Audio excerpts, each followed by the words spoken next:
सोने की पतंग की बारिश। लाजपत नगर की एक झुग्गी बस्ती में रीत नाम का एक लड़का रहता था। परिवार के नाम पर ना ही रीत का कोई अपना था और ना ही रीत की जिंदगी में कोई ऐसा था जिसे रीत अपना कह सके। यही लाजपत नगर के अनाथालय में रीत की आँख खुली थी, जहाँ उसे पाल पोस कर बड़ा किया गया। अनाथ आलय की चार दीवारी जब रीत से बर्दाश्त नहीं हुई तो 18 साल का होने पर रीत वहाँ से भाग आया और वहीं झुग्गी बस्ती में रहने लगा। रोजी रोटी के लिए रीत सुबह स्टेशन पर चाय और अखबार बेचता और शाम को एक ढाबे में बर्तन धोता। वैसे तो रीत को परिवार की इतनी कमी नहीं खलती थी, क्योंकि बचपन से ही अकेले रहने के कारण उसने अकेले रहना सीख लिया था। लेकिन एक परिवार और माँ बाप की कमी उसे तब खलती जब भी कोई त्योहार आता। जब एक और आसपास के सभी लोग अपने परिवार के साथ त्योहार मना रहे होते थे और मजे कर रहे होते थे, तब दूसरी ओर बेचारा रीत अपनी झुग्गी में बैठा अफसोस और गम में डूबा रहता था। उसे देखकर आसपास की झुग्गियों में रहने वालों को बहुत तरस आता था। देवा रे देवा, इस नन्ही सी जान से तो भगवान ने बचपन भी छीन लिया और आई बाबा का प्यार भी। बेचारा त्योहार में भी दूसरों की बस शक्ल ताकता रहता है। एक बार दिवाली में रीत की बगल वाली झुग्गी बस्ती में रहने वाली औरत रीत को बुलाने आई। ए रीत बाबा, यहाँ काहे मुंह फुलाए बैठा हुआ है? चल हमारे साथ चल के दिवाली मना। चल, मैं तेरे को मस्त मिठाई खिलाती है। चल चल। उस औरत के इतना कहने पर रीत उसके परिवार के साथ दिवाली मनाने चला गया। उसे अपने साथ ले जाकर उस औरत ने घर की बनी मिठाई खिलाई और फिर उसे बढ़िया खाना भी खिलाया। खाना खा के घर के सभी लोग पटाखे छुड़ाने बाहर आए। उस औरत के बच्चे रंग बिरंगी फुलझड़ियाँ जलाने लगे। उन्हें देखकर रीत का भी फुलझड़ियाँ जलाने का मन करने लगा। भाई, मेरे को भी एक फुलझड़ी जलाने को दो ना। मैं क्यों दूं? मेरे बाबा मेरे छुड़ाने के लिए लाए हैं, मैं नहीं दूंगा। अच्छा भाई, अपनी वाली छुड़ाने के लिए दे दे, बस थोड़ी देर पकड़ के वापस कर दूंगा। अच्छा, थोड़ी देर के लिए तो मैं तुझे अभी देता हूँ, बस 2 मिनट में। ये कहकर रीत ने उस बच्चे से फुलझड़ी ले ली, लेकिन रीत के फुलझड़ी लेते ही वो बच्चा झूठ मूठ कर रोने लगा और सीधा अपने बाबा के पास गया। बाबा, वो छोकरे ने मेरी फुलझड़ी ले ली। उसके बाबा गुस्से में तमतमाते हुए आए और रीत से फुलझड़ी छीनकर उसे लात मार दी। साले अनाथ, तुझे हाथ क्या दिया? तू तो सिर चढ़ गया, मेरे छोकरे की फुलझड़ी छीनेगा? उस औरत का पति रीत को लातों से मारने लगा। भाऊ भाऊ, मार क्यों रहे हो? मैंने छीनी नहीं है, बस तेरे छोकरे से थोड़ी देर के लिए ली थी। आई शपथ। अच्छा, तो तू कहना चाहता है कि मेरा छोकरा झूठ बोलता है? साला एहसान फरामोश, भाग यहाँ से। आइंदा मेरी झुग्गी के आसपास भी दिख गया तो साले टांगे तोड़ दूंगा। आई जी की शपथ।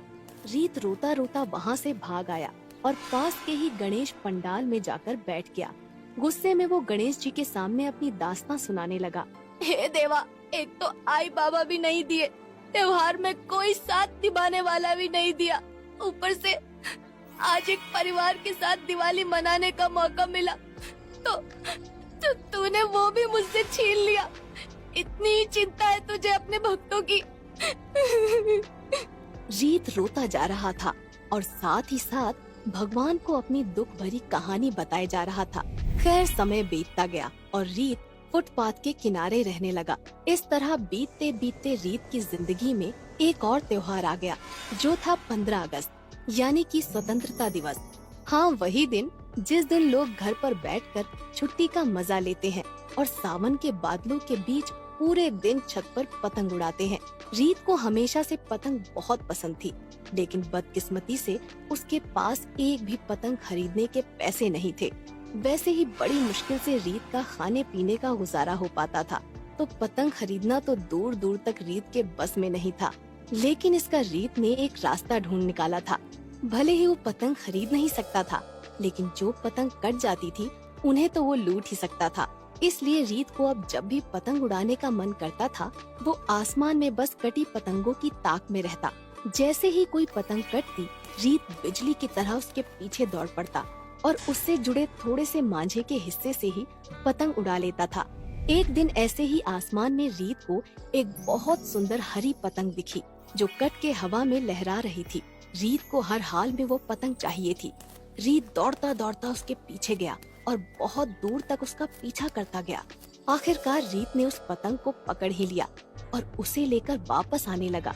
तभी रास्ते में उसे 3 लोग बाइक पर दिखे, जो बाइक से उतरकर उसके रास्ते में खड़े हो गए।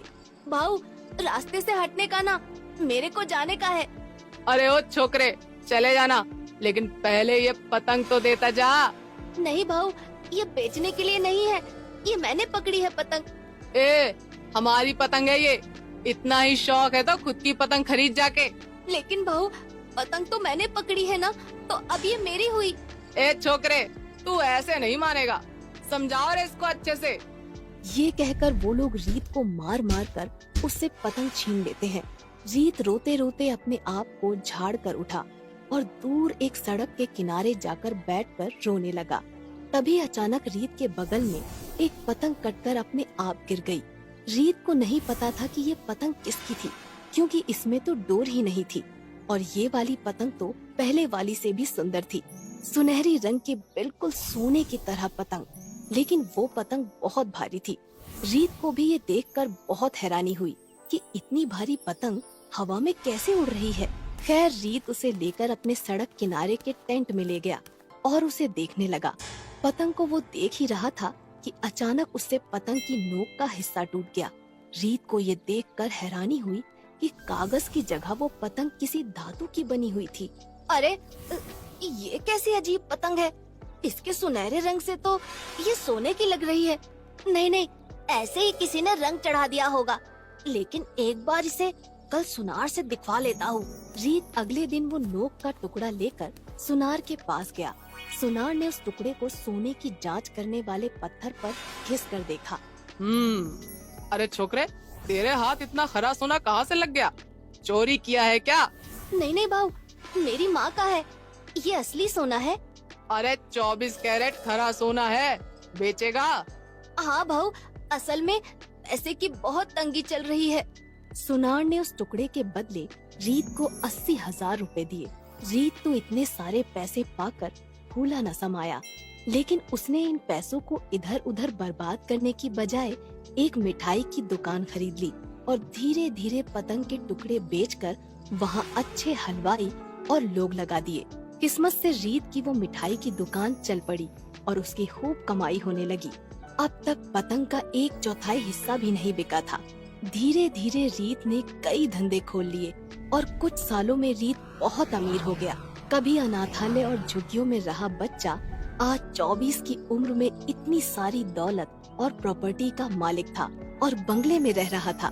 भगवान ने जब छीना तो उससे सब कुछ छीन दिया और दिया तो सब कुछ दे दिया।